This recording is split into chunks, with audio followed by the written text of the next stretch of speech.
Jacob heard that Laban's sons were saying, "Jacob has taken everything our father has owned and gained all his wealth from what belonged to our father."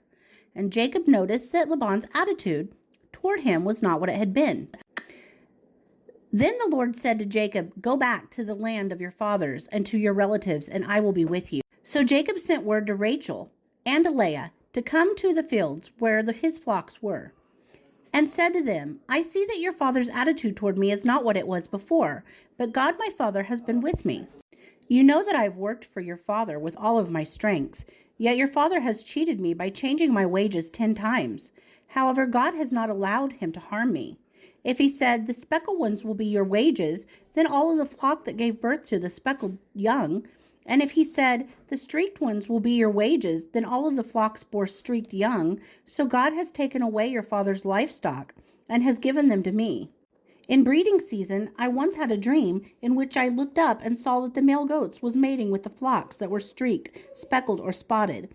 The angel came of God and said to me in a dream, 'Jacob.' I answered, 'Here I am.' And he said, 'Look up and see that all the male goats mating with the flock are streaked, speckled, or spotted. For I have seen all that Laban has been doing to you. I am the God of Bethel, where you anointed the pillar, and where you made me a vow. Leave this land at once and go back to your native land.'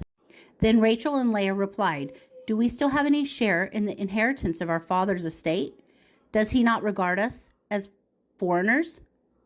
Not only has he sold us, but he has used up what is paid for us. Surely all the wealth that God took away from our father belongs to us and our children. So do whatever God has told you to do.' Then Jacob put his children and his wives on camels, and he drove all his livestock ahead of him, along with all the goods he had accumulated in Padan Aram, to go to his father Isaac in the land of Canaan. When Laban had gone to shear his sheep, Rachel stole her father's household gods. Moreover, Jacob deceived Laban by not telling him he was running away. So he fled with all that he had, and crossing the river, he headed for the hill country of Gilead. On the 3rd day, Laban was told that Jacob had fled, taking his relatives with him. He pursued Jacob for 7 days and caught up with him in the hill country of Gilead.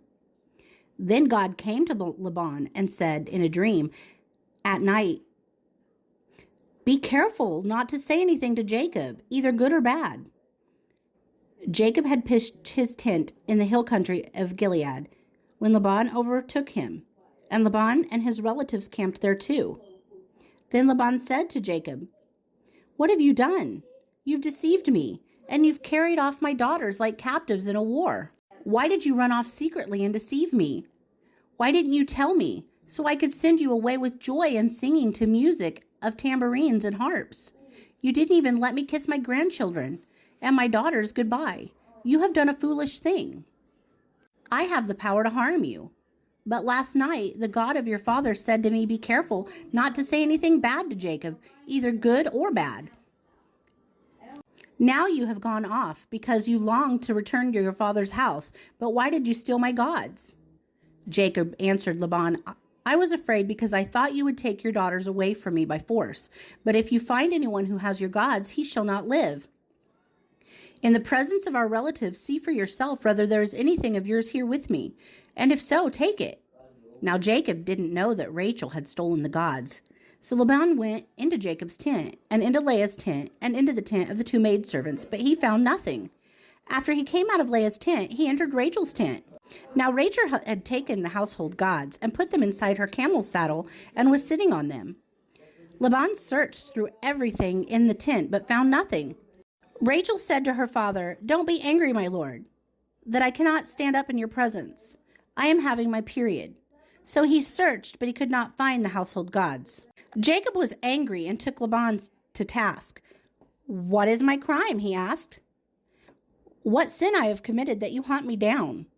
Now that you have searched all my goods, what have you found that belongs to your household? Put it here in front of your relatives and mine, and let them judge between the 2 of us. I have been with you for 20 years now. Your sheep and your goats have not miscarried, nor have I eaten rams from your flock. I did not bring you my animals torn by wild beasts. I bore the loss myself. and you demanded payment from me for whatever was stolen by day or night. This was my situation. The heat consumed me in the daytime and the cold at night, and the sleep fled from my eyes. It was like this for 20 years I was in your household. I worked for you for 14 years for your 2 daughters, and 6 years for your flocks, and you changed my wages 10 times. If the God of my father, the God of Abraham and the fear of Isaac had not been with me, you would surely have sent me away empty-handed. But God has seen my hardship and toil of my hands, and last night he rebuked you." Laban answered Jacob, "The women are my daughters, the children are my children, and the flocks are my flocks. All you see is mine. Yet what can I do today about these daughters of mine, or about the children they have borne? Come now, let's make a covenant, you and I, and let it serve as a witness between us." So Jacob took a stone and set it up as a pillar. He said to his relatives, "Gather some stones." So they took the stones and piled them in a heap, and they ate there by the heap. Laban called it Jegar Sedutha, and Jacob called it Gilead. Laban said, "This heap is a witness between you and me today. That is why it's called Gilead." It was also called Mizpah, because he said, "May the Lord keep watch between you and me, so when we are away from each other. If you mistreat my daughters, or if you take any wives besides my daughters, even though no one is with us, remember that God is a witness between you and me." Laban also said to Jacob, "Here is this heap, and here is this pillar I have set up between you and me. This heap is a witness, and the pillar is a witness, that I will not go past this heap to your side to harm you, and you will not go past this heap and pillar to my side to harm me. May God of Abraham and God of Nahor, the God of their father, judge between us." So Jacob took an oath in the name of the fear of his father Isaac. He offered a sacrifice there in the hill country and invited his relatives to a meal. After they had eaten, they spent the night there. Early the next morning, Laban kissed his grandchildren and his daughters and blessed them. Then he left and returned home.